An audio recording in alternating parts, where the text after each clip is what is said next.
Hey, this is Detrick. I thought I would chime in on a question that I heard this morning that I had a little bit of thoughts about, and I thought I'd share them with you guys. It was about how do you value a startup? And the point, or what I heard, was that it was a lot of smoke and mirrors. And I guess in a way it is, but we also have to be very, very careful about assuming that people are just throwing numbers out there. Actually is some rhyme and reason to the process. And then I'll take a quick minute to talk about what I would do if I were trying to determine a valuation of a company uh, as a startup. Well, first of all, let's put it like this. Obviously, the value of anything is determined by what people will pay for it, obviously. And so, for example, if we were talking about purchasing a home, we look at comps and what people are paying in a certain neighborhood for a particular house based on square footage. And it's pretty consistent because we have years of history and historical data around what people pay for something. So hence we can come up with a pretty good gauge of what the value of it is. But at the end of the day, it's about what people will pay for it. But when it comes to a startup, we don't have any history, and that's the problem.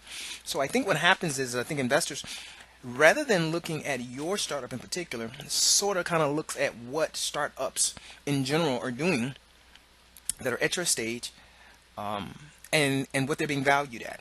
And so a good thing to do, for example, would be to look at your competition, and especially those who have raised money, and look in Crunchbase or somewhere like that, and find how much did they raise, and at what point did they raise that money, and where are you relative to them. So, for example, very very quickly, if we can see that on average the companies that were at our stage or our competitors at our stage in our geographic area, because valuations in, say, Austin, Texas would be very different from valuations in New York, or very different than valuations in Silicon Valley.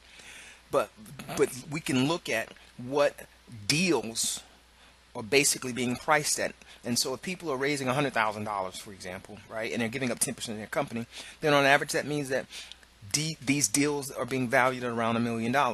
And all things being equal, if we kind of compare ourselves to the average and see where we fit in it, then we may be a little bit less than we may be valued at $750,000, or we could possibly be valued at 1.25.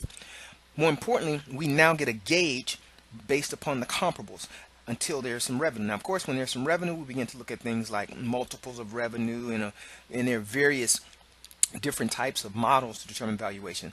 But I think at the end of the day, yes, it is a little bit of objective.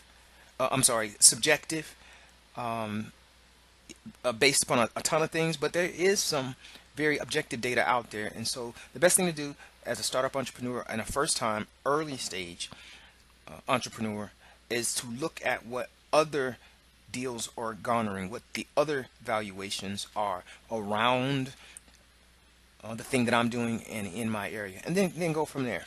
And I think that's the best thing to do. Anyway, hope this was valuable. Thank you very much for your time. Thank you for listening.